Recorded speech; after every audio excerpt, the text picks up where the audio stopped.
Unos días después, el diputado republicano Pedro puso de repente un nuevo proyecto de ley. Se trataba de la Ley sobre la creación y operación de una organización policial. ¿O así que esto era?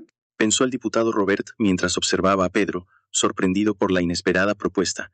A diferencia de unos días antes, Pedro estaba preparado para dar un discurso en la sesión plenaria del Congreso, mientras Robert lo observaba desde el asiento de los diputados monárquicos. Pedro comenzó a hablar con calma. Estimados colegas del Congreso, hoy me presento ante ustedes para destacar la necesidad de establecer una organización policial en nuestro México. La policía es una organización especializada en mantener el orden público y garantizar la seguridad. Países como el Reino Unido y Francia ya han implementado con éxito este sistema, que ofrece múltiples beneficios. En primer lugar, la existencia de una policía permite un enfoque más especializado y eficiente en la preservación del orden y la lucha contra el crimen, en comparación con el ejército. Esta especialización contribuirá en gran medida a garantizar la seguridad de los ciudadanos y reducir la tasa de criminalidad. Era un argumento sobre la mejora de la eficiencia y la especialización. Robert, mientras escuchaba, reconocía que el argumento era convincente y observó la reacción de los terratenientes. Como era de esperar, ya lo han acordado. Pensó. Pedro continuó hablando sobre las ventajas de una organización policial. Actualmente, la seguridad de nuestro imperio mexicano está a cargo principalmente del ejército. La capital es protegida por el ejército central, las principales ciudades por las fuerzas locales y las regiones restantes por guarniciones y milicias enviadas desde el centro o las localidades. Sin embargo, estas fuerzas no son expertas en la aplicación de la ley o la investigación. Por el contrario, la policía es una organización que opera en base a la ley y que enfatiza estrictamente el cumplimiento de los procedimientos legales en su trabajo. Esto fortalecerá el Estado de Derecho y garantizará la protección de los derechos y libertades legales de todos los ciudadanos. Además, separar el papel del ejército en el mantenimiento del orden público permitirá que las Fuerzas Armadas se concentren más en la defensa nacional y en responder a amenazas externas. Esto mejorará la eficacia de la seguridad nacional y fortalecerá la capacidad estratégica del ejército. En el pasado, se necesitaba una fuerte intervención militar para derrotar a bandidos y saqueadores que infestaban todo el país. Pero hoy, la seguridad ha mejorado significativamente y el tipo de delitos ha cambiado.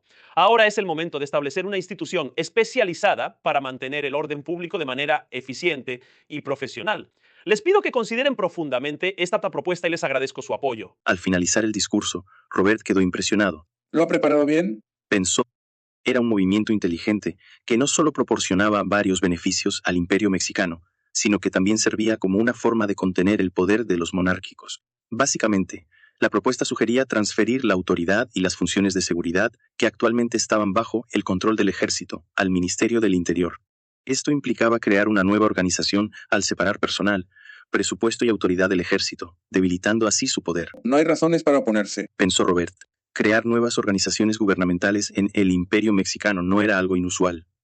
A medida que el país crecía, también lo hacía el gobierno. Por ejemplo, se había creado recientemente el Ministerio de Territorio, separando funciones del Ministerio de Hacienda y del Ministerio del Interior, y la Oficina de Inmigración se había fundado a petición del príncipe heredero sin demasiada dificultad.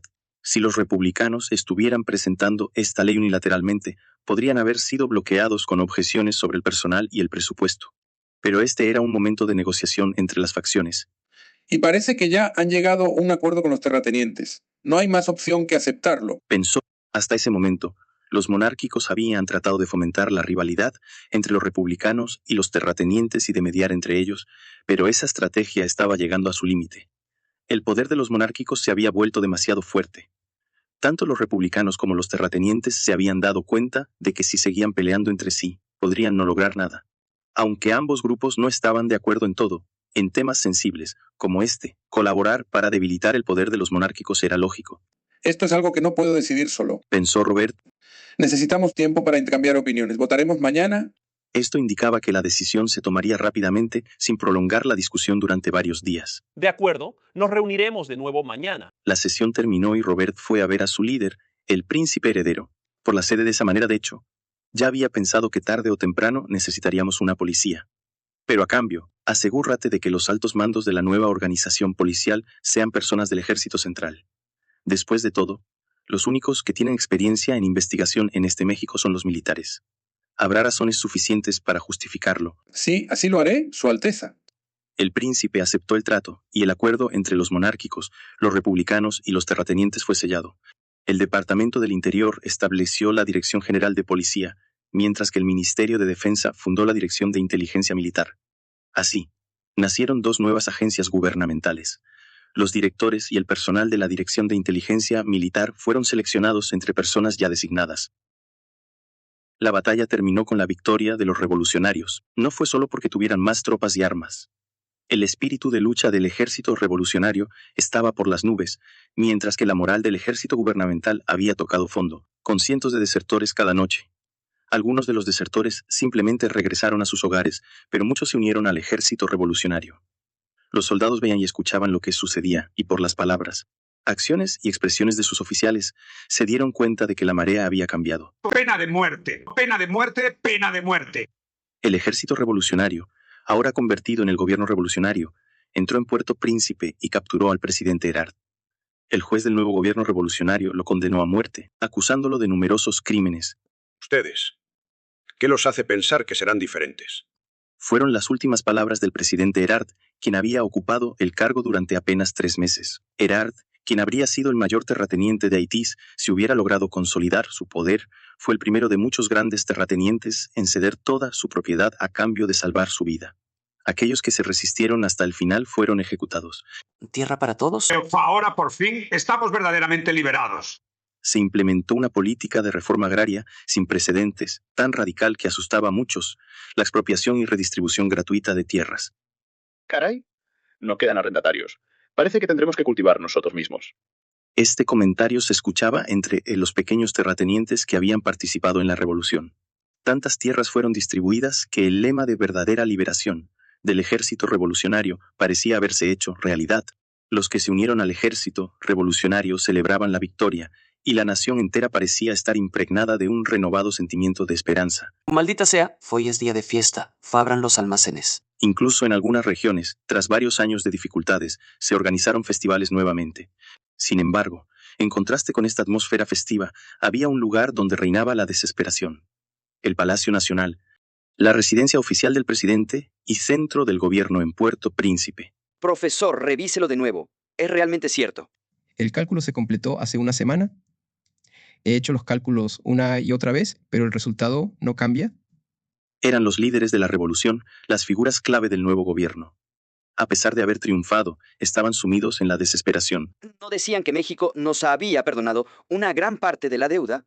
Eso también está incluido en los cálculos. El líder revolucionario, Albert Martín, preguntó con urgencia.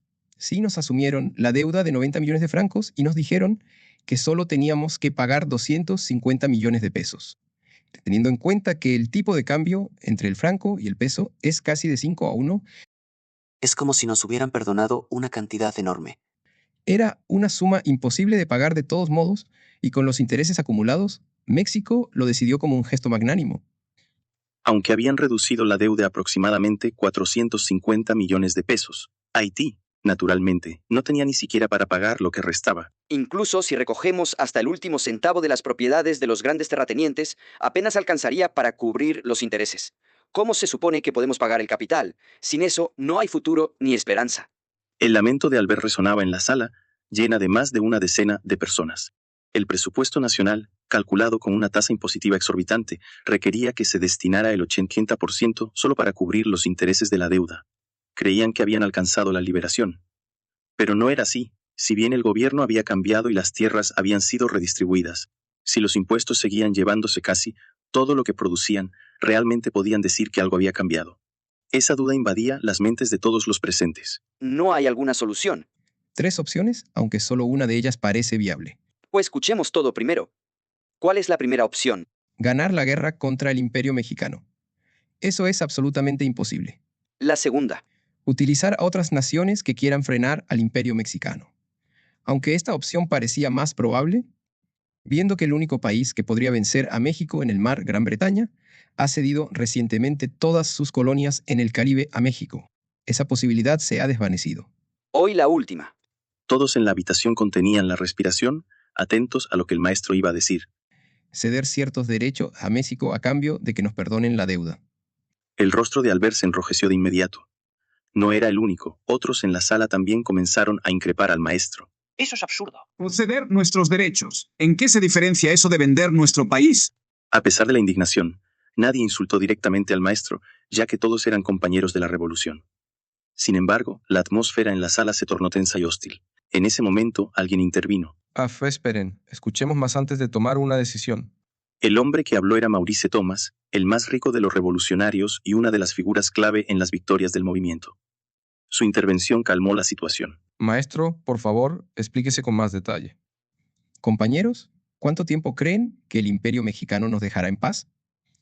Cuando no podamos pagar los intereses y la deuda siga creciendo, México intervendrá en Haití, no tengan duda de eso. ¿De verdad creen que cuando llegue ese momento, solo nos pedirán unos pocos derechos a cambio de perdonarnos la deuda? La postura expansionista de México en el Caribe hacía que las palabras del maestro fueran convincentes. Lo que propongo es que tomemos la iniciativa antes de que llegue ese momento. Ceder algunos derechos a cambio de la condonación de la deuda. Si logramos reducir la deuda y pagar los intereses y el capital, eventualmente podríamos recuperar esos derechos. Tras escuchar esto, Albert se calmó un poco y preguntó. ¿A qué derechos te refieres exactamente? Primero, podríamos hablar de los derechos de explotación minera.